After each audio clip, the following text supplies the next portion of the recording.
हुजूर ने हमें बतलाया कि पिछले लोग अपने रब को कैसे मनाते थे, वो किस तरह उसके हुजूर नाज अर्ज करते थे। हुजूर ने हमें अल्लाह को मनाने के तरीके भी बतलाए। फरमाया जब माँ बाप दुआ मांगेंगे औलाद के हक में तो वो मान जाएगा। हुजूर अलैहिस्सलाम ने फरमाया जब मुसाफिर दुआ मांगेगा तो अल्लाह मान जाएगा। फरमाया मेरे रसूल करीम ने कि जब बीमार दुआ मांगेगा तो अल्लाह मान जाएगा। और सैयद आलम अलैहिस्सलाम फरमाने लगे जब तुम्हारे ज़ईफ, कमज़ोर, मजबूर लोग दुआ मांगेंगे तो अल्लाह मान जाएगा। और हुजूर ने फरमाया जब तुम फ़र्ज़ अदा करके दुआ मांगोगे तो अल्लाह मान जाएगा। और मेरे महबूब ने फरमाया जब पिछली रात उठ के तुम उसके हुजूर अर्ज़ करोगे तो वो तुम्हारी दुआओं को कबूल कर लेगा, वो तुम मान जाएगा। और हुजूर ने हमें दिन बताए, फरमाया जुमे वाले दिन मांगना मान जाएगा, शब कदर को मांग लेना मान जाएगा, शब बारात में दुआएं करना वो मान जाएगा, रमज़ान की रातों में मांगना मान जाएगा, कुरान पाक के ख़त्म के मौके पर दुआ करना मान जाएगा। तरीके बतलाए। अब ये है कि हमने तो मांगना था ना उसकी बारगाह में, हमने तो हाजिर होना था, हमने तो जाना था। अब हमने आगे बढ़ना है, उसके हुजूर अर्ज करना है। हुजूर ने हमें बतलाया कि मोमिन मुत्तकी होता है ना, परहेजगार होता है, तो इसने कुछ नेकियां भी की होती हैं। जिस तरह इसे अपने गुनाहों का पता होता है ना, इसे पता होता है कि नहीं यार फलां काम मैंने फ़कत अल्लाह की रज़ा के लिए किया हुआ है, वो मेरा और मेरे रब का राज है। फरमाया जब तुम बड़े उलझ जाओ ना, जब तुम बड़ी आजमाइश में आ जाओ और जब तुम समझ लो कि अब मैं बड़ी तकलीफ में आ गया हूं, तो फिर एक तरीका हुजूर ने हमें और भी बतलाया मांगने का, एक और तरीका भी बतलाया। और वह रवायत सही मुस्लिम में मौजूद है। रावी हजरत अब्दुल्ला इब्न उमर रदी अल्लाह ताला हुजूर फरमाते हैं 3 लोग सफर कर रहे थे।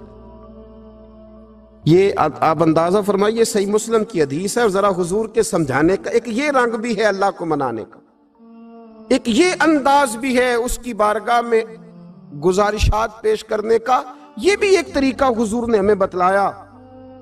अगरचे अपनी नेकियों को छुपाना चाहिए, नेकियां जो छुपी हुई होती हैं वो कीमती होती हैं, वो कीमती चीजें होती हैं जो लोगों ने छुपा करके रखी होती हैं।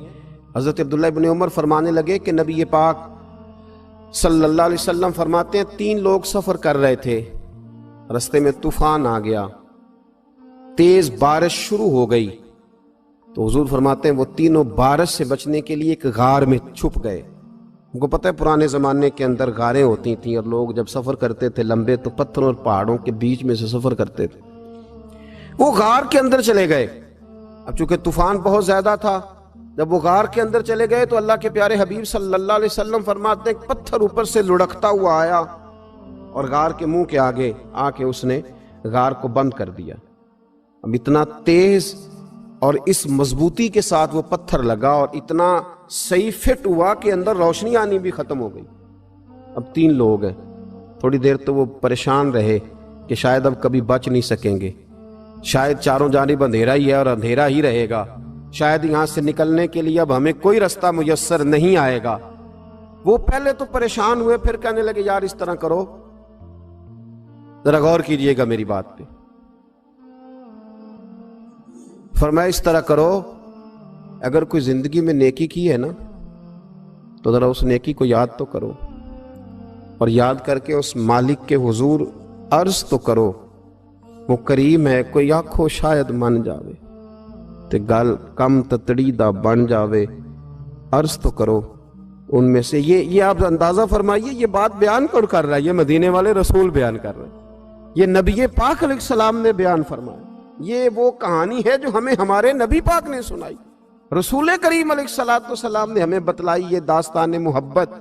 हुजूर फरमाने लगे एक ने उनमें से हाथ उठाए और उसने अंदाज क्या छेड़ा, अर्ज करने लगा अल्लाह तो जानता है ना मैंने बकरियां रखी हैं, मैं गरीब हूं, मजदूर हूं, और मालिक तू ये भी जानता है कि मेरे बच्चे भी हैं, बीवी भी है, पर मैं जब भी घर लौटा हूं तो दूध मैंने बच्चों और बीवी को पहले नहीं दिया, बूढ़े माँ बाप को पहले दिया। अल्लाह मैंने उनके साथ हमेशा करम के बाजू खोल कर मामला किया। वो गार में तन्हा बैठे हैं और अपने मालिक को मना रहे हैं। عرض کرتے ہیں اللہ تجھے یاد ہے نا ایک رات جب میں بڑی دیر سے لوٹا تھا، لکڑیاں کاٹتے درخت تلاش کرتے مجھے دیر ہو گئی، میں دیر سے لوٹا تھا، نیت یہ کر رکھی تھی کہ دودھ سب سے پہلے ماں باپ کو پلاؤں گا۔ مالک جب میں لوٹا تو وہ بوڑھے تھک ہار کے سو گئے تھے۔ میری بیوی نے مجھے کہا کہ بچوں کو پلا دو، وہ سو گئے، تو میں نے کہا نہیں، میرے ذمے ہے ان بوڑھوں کے دل کو ٹھنڈا کرنا، ان سے پیار کرنا۔ اللہ بیوی مانگتی رہی، بچے طلب کرتے رہے، میری ٹانگوں میں گھومتے رہے، بار بار آتے رہے، اور میں نے دودھ نہیں پلایا۔ اے مالک فجر ہو گئی، آفتاب طلوع ہونے کا وقت آ گیا، پر میں نے ماں باپ کے بیدار ہونے کا انتظار کیا۔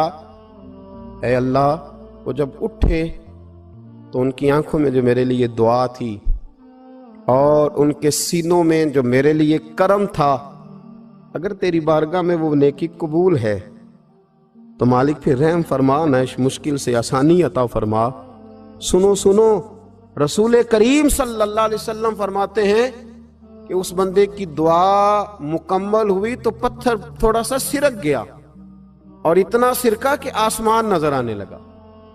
جس نے ماں باپ کو منایا ہے، ان سے پیار کیا ہے، پھر یہی بات وسیلہ بن جائے گی رب کے ماننے کا، پھر یہ وسیلہ بنے گی، اللہ اس سے مان جائے گا۔ پھر رسول کریم صلی اللہ علیہ وسلم فرمانے لگے، دوسرا بولا اور عرض کرنے لگا کہ اے اللہ تو جانتا ہے مجھے اپنے چچا کی بیٹی بھانے لگی تھی، میں اس کی طرف رغبت کرنے لگا تھا، اور میں نے جب اس سے جا کے ارادہ کیا کہ میں تیرا طالب ہوں، تو اس نے مجھے کہا کہ پہلے 100 دینار لاؤ بانا، تو اللہ میں نے مشقت کر کے 100 دینار جمع کیے، اور جب میں پوری طرح اس پر حاوی ہو گیا، وہ میرے قبضے میں آ گئی اور گناہ کا میں نے ارادہ کر لیا، تو اس عورت کے منہ سے ایک جملہ نکلا کہ اللہ سے ڈر، اے مالک وہ میرے قبضے میں تھی، اے اللہ میں گناہ پر قادر تھا،